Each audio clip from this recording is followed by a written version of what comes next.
Welcome to my channel. This is Joe's Astrology. And what I'm going to do in this video is show you how to find your lover, or how to find a lover in an astrology birth chart. This is a little bit advanced. If you're new to my channel, check out my other videos. I have beginner videos on astrology. I have many videos on astrology. I have many videos on birth chart readings of famous people and famous YouTubers. So subscribe to the channel if you're interested in astrology. And this is going to be how I'm going to do this as I'm teaching. I'm going to show actual examples and different ways to do this. So it's not just going to be one cookie cutter way. There are many ways. Can be a little bit complex. So we're going to look at, primarily we're going to look at the 7th house. And this is a couple that I know personally.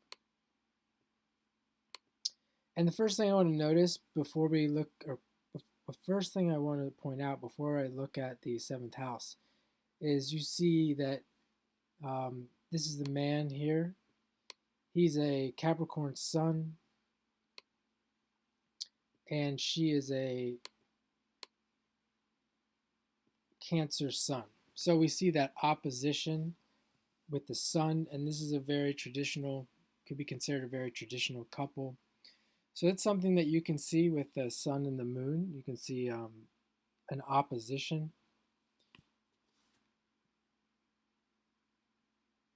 And we're going to go here to start with his 7th house. It's Taurus. Right away we can see in her chart that she's a Taurus moon. So we have that link up as well. 7th house Taurus, Taurus moon. We can look at now we can look at the ruler of his 7th house, and it's Venus. And it's in the 2nd house. And it's conjunct Neptune in Sagittarius.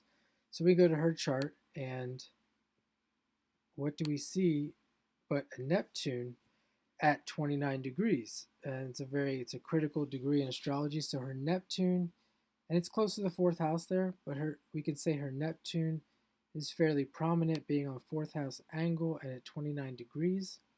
It's also making an opposition to her Sun, Mercury, and Venus there in Cancer. So we see a prominent Neptune, and we see in his chart the ruler Venus is conjunct Neptune. We could also say that Venus is pretty prominent there at 5 degrees, and it's right there at the 10th house in the midheaven. So what I've done so far is I've looked at just the face of the seventh house. Taurus. Is she a Taurus sun? Is she a Taurus moon? Etc. And we see that she's a Taurus moon. Then we can go a little bit deeper. And what's the ruler of the 7th house? And the ruler of the 7th house is Venus. And we can look at her Venus, and we can see, oh, okay, well, his partner is going to be a Venus person, Taurus Venus person.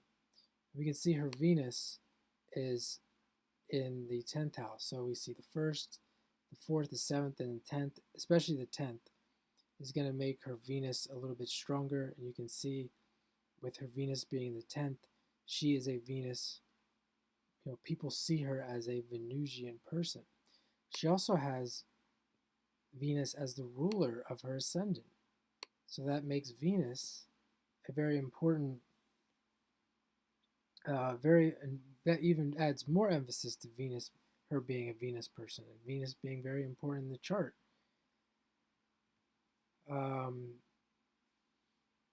We can see, so I kind of skipped around there a little bit.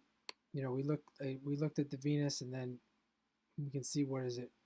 I'm not going to go any further than that, but we can see it's conjunct to Neptune there, so we can add that Neptune to the picture. So let's go take a look at her chart. I'm not going to cover everything in this example. This is just one example, and then I'm going to move to other techniques and other examples. So she has Aries on the 7th house, and we can look to in his chart to see, okay, is there any Aries? There's no Aries. There's no real Aries emphasis. However, Mars rules Aries. Let's just stay with her chart for a second. Mars in her chart is conjunct Saturn in Scorpio. So we see the ruler there of the 7th conjunct Saturn. And we can come, this is maybe a little bit more complex. Come back to his chart. We see he's a Scorpio rising. So the ruler of her 7th is in Scorpio. He's a Scorpio rising. He has a prominent Mars at 4 degrees. It's moving towards his south node, and you could argue that it's on his south node in Aquarius. So this is a guy who's coming from a Mars place, and I do know him. He is very much Mars. He also has 3 planets in Capricorn, and that is ruled by Capricorn is ruled by Saturn. So we see a heavy Mars Saturn here. The Saturn is also ruler of Aquarius. So we see with these 4 planets, and these are primary planets. These aren't. This isn't. We're not talking about Saturn, Jupiter, Pluto, Uranus, etc. These are his main planets, and they are all under Saturn's domain. This is gonna be my second example. This is the female chart here on the left. I'll start there.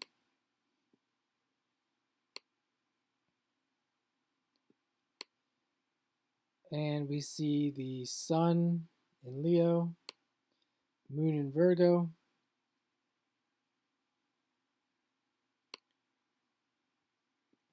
and move here, 7th house. 7th house, Gemini. So let's start there. Let's take a look at his chart. Gemini. Well, he has no Gemini, but the ruler of Gemini is Mercury. And this person has Mercury retrograde moving towards the ascendant, and it's about 8 degrees off of the ascendant. So as I mentioned in the last example, 1st, 4th, 7th, and 10th, very prominent place to have a planet. And with Mercury there in the 1st house, it's also, if you haven't checked out my another video I have on the joys of the planet, the joys of the planets. So you've heard of the ruler, the exaltation. Well, Mercury in the 1st house is one of the joys. Is one of the joys of the planets, where Mercury likes to be. So this person has on her 7th house cusp Gemini, and with Mercury ruling Gemini, we can look and see where's Mercury in his chart. Is this a mercurial person or someone who will resemble some of the qualities of Gemini? We can see here the ruler of her chart, or the ruler of her 7th house, I'm sorry, is Mercury there, and it's conjunct the Sun in Leo. And Mercury is often conjunct the Sun, but because it's in Leo, we can look towards this chart and see, is this a Sun person, a Leo person? And we can see he doesn't have any Leo,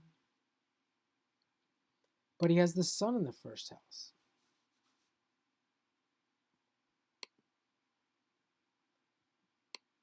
We can come back here and we can see, well, where is Mercury, that ruler of the 7th? It's in the 8th house. And we can come back to his chart and see, does this person have any 8th house or Scorpio? And indeed, he has Saturn, the ruler. The ruler of his chart is Saturn in Scorpio, and it's conjunct Pluto.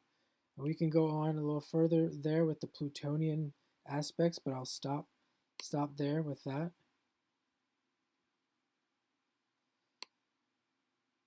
So we looked at the ruler of the 7th. Where is it? It's with the sun, and it's in the 8th house. She also has Mars in the 7th, and it's in the Aquarius decan. See that? Third decan of Gemini.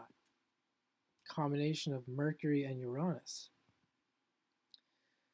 So we can come back here and see, well, where is, does this person have a strong Mars? Does he have any Aries?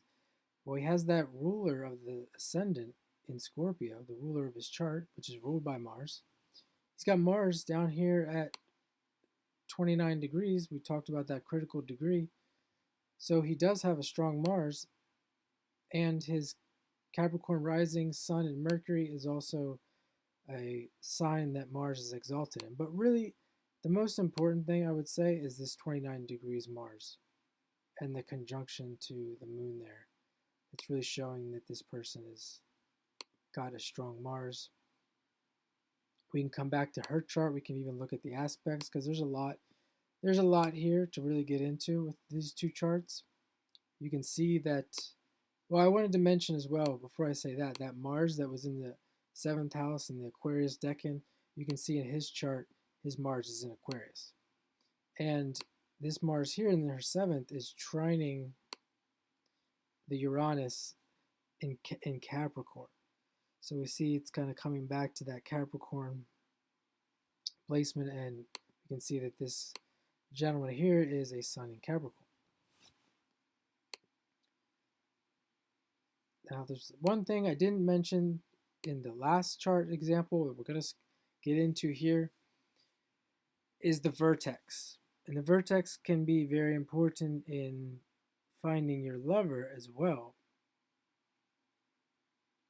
And she has her vertex at 25 degrees Cancer and her anti-vertex at 25 degrees Capricorn. We can go to his chart and see that his sun is at 25 degrees Capricorn on the anti-vertex. So the opposition works as well. So if she has, you can see here, she has 25 degree vertex in Cancer. If the person was a 25 degree Cancer or Capricorn, that is a very strong, usually a very strong connection.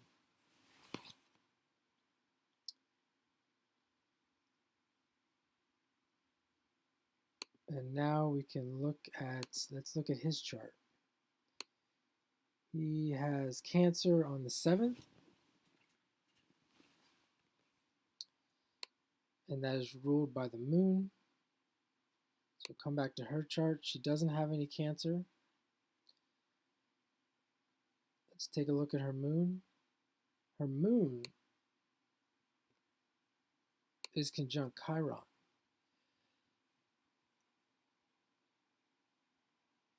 And her moon is sextiling Jupiter. So that could be expanding the moon, expanding the emotions, making this a more emotional person, a motherly person. But all around, I would say this is a case here where it doesn't exactly match up. We could go deeper and really hunt for it, but it really doesn't match up there. So we're going to take a look at some other things. Let's take a look at her vertex, his vertex. It's at 23 degrees Leo. And her sun is at 16 degrees Leo. And here's where we see a really good match, because her sun is within 7 degrees of that vertex. Let's come back to his chart. The other thing we can do is we can look to the 8th house instead of the 7th house. So we're really looking at the 7th and the 8th. And the 8th house has Leo. has Leo. We can look at her chart. She's got Leo sun and a Virgo moon. Come back to his chart. Her sun is in his 7th house, and her moon is in his 8th house. If we flip it, we do the same thing with hers.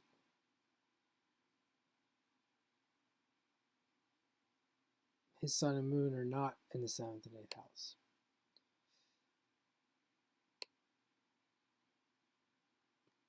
So really wanted to pinpoint that vertex in this chart.